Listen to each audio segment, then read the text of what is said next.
L'objectif de ce symposium était de contribuer à faire reculer la pandémie du VIH en Afrique. Pour cela, une quinzaine de premières dames ont été invitées à partager leurs expériences. Parmi elles, la première dame de Côte d'Ivoire, Mme Dominique Ouattara, les épouses du Premier ministre japonais et du secrétaire général des Nations Unies, le maire de Yokohama, les First Lady du Gabon, du Mali, d'Afrique du Sud, Mme Penui Fifo Pohamba, première dame de Namibie et présidente de l'Organisation des premières dames d'Afrique contre le VIH-Sida. Elle a exprimé sa gratitude aux autorités japonaises au nom de ses sœurs africaines avant d'indiquer que la lutte contre le VIH-Sida est une mission que les épouses des chefs d'État se sont assignées. Elle a demandé à toutes les femmes d'influence présentes à ce symposium de s'impliquer davantage dans le plaidoyer et dans la recherche de solutions durables. Selon l'ONU-SIDA, 8 millions de personnes sont en traitement dans les pays démunis et près de 70% des enfants n'ont pas accès aux soins.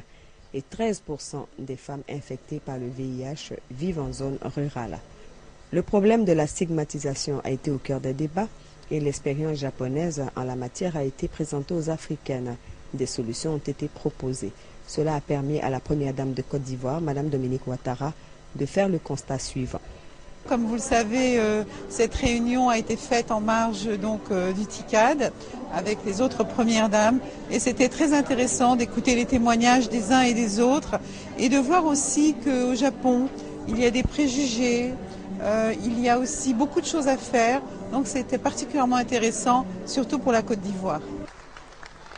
Le symposium a donc été marqué par plusieurs interventions, notamment celle d'éminents chercheurs, les 2 lauréats du prix Hideo Noguchi pour leur recherche sur le VIH-Sida. Il s'agit des professeurs Peter Piot et du docteur Alex Coutinho. Ils ont reçu leur distinction dans la soirée en présence de l'empereur du Japon et de son épouse, l'impératrice, ainsi que des chefs d'État, accompagnés de leurs épouses et des sommités scientifiques invités au Japon.